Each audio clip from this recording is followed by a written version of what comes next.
Hello student, Hindi पाठशाला के सारे बच्चे को स्वागत। बच्चों, आज हम पढ़ाई करेंगे बाल महाभारत कथा का 5 चैप्टर कुंती। चलो अब हम शुरू करते हैं। कुंती यदुवंशी राजा सुरसेन की पुत्री का नाम था पृथा। बहुत रूपवान वह गुणवती थी। कौन गुणवती थी बच्चों? पृथा। अपने वचन के अनुसार सुरसेन ने अपनी यह पुत्री अपने फुफेरे भाई कुंती भोज को गोद में दे दिए थे। कुंती भोज के यहाँ आने पर पृथा का नाम कुंती पड़ गया।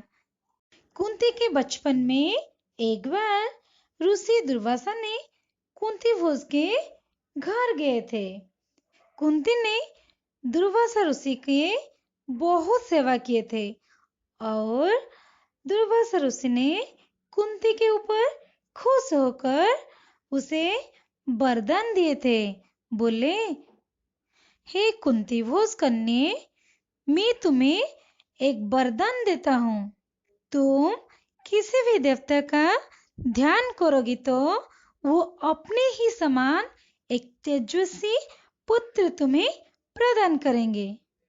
कुंती को ऋषि ने वरदान दिए थे, इसीलिए कुंती ने वरदान की परीक्षा लेने के लिए सूर्यदेव का ध्यान किया। सूर्यदेव के सहयोग से कुंती ने जन्मजात कवच और कुंडल से युक्त एक बालक को जन्म दिया। कुंती अभी अविवाहिता थी, अतः लोग उन्हें निंदा करेंगे।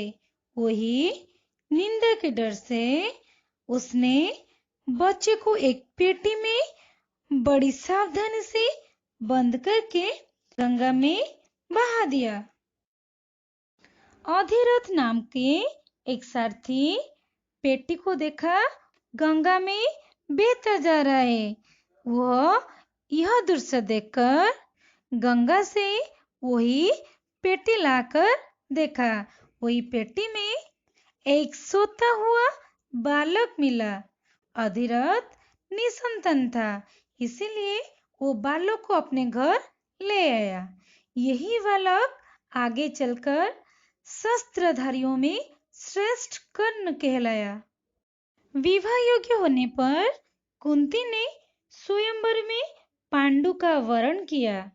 महाराज पांडु का कुंती से ब्याह हो गया और वो कुंती सहित हस्तिनापुर लौट आए। उन दिनों राजवंशों में एक से अधिक ब्याह करने की प्रथा प्रचलित थी।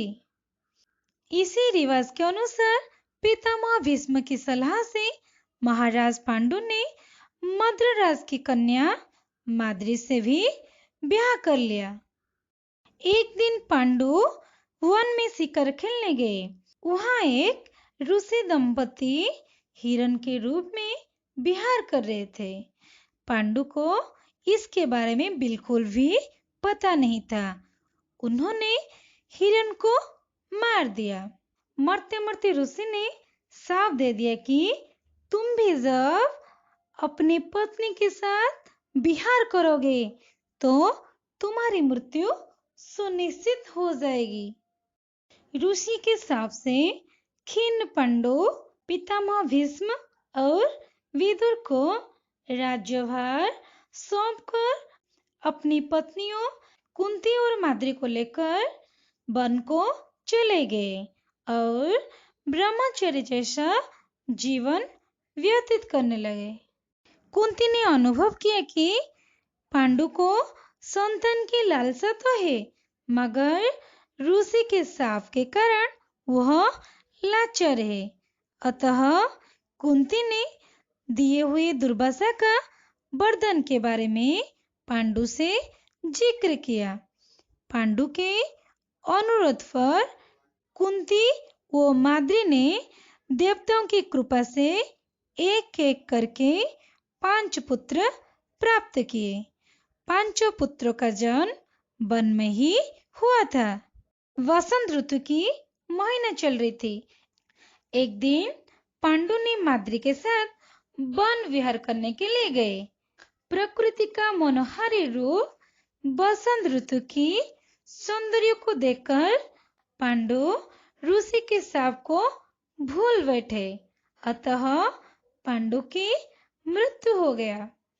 पांडु की मृत्यु का कारण अपने को मानती हुई माद्री भी पति के साथ सती हो गई, अर्थात मर गई। कुंती और पंचो पांडव अत्यधिक दुखी हुए। ऋषि मुनियों ने उन्हें समझाया और हस्तिनापुर ले जाकर पितामह भीष्म को सौंप दिया। पांडु की मृत्यु का समाचार सुनकर हस्तिनापुर में भी बहुत शोक मनाए। पोते की मृत्यु से दुखी सत्यवती अपनी विधवा पुत्र वधुओं को अर्थात अंबिका और अंबालिका को लेकर वन में चली गई। कुछ दिन के बाद तीनों की मृत्यु हो गई। ओके बच्चों, मैं आज तुमको 3 प्रश्न पूछूंगी जो तुम्हें कमेंट के माध्यम से उत्तर देना है। Thank you.